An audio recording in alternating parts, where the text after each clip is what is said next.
In this video, we're going to be performing differentiation using the product rule.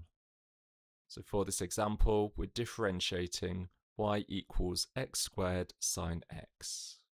The first step is to identify the components u and v.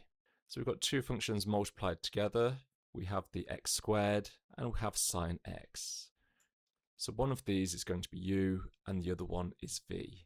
So since the product rule formula is completely symmetrical, it doesn't matter which one we choose as u and which one we choose as v. So in this case, I'm going to let x squared be u and sine x be v. The next step is to differentiate both u and v. So the derivative of x squared is 2x, so du dx is 2x.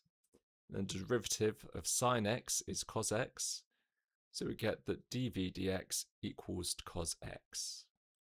Then we can put these into the formula.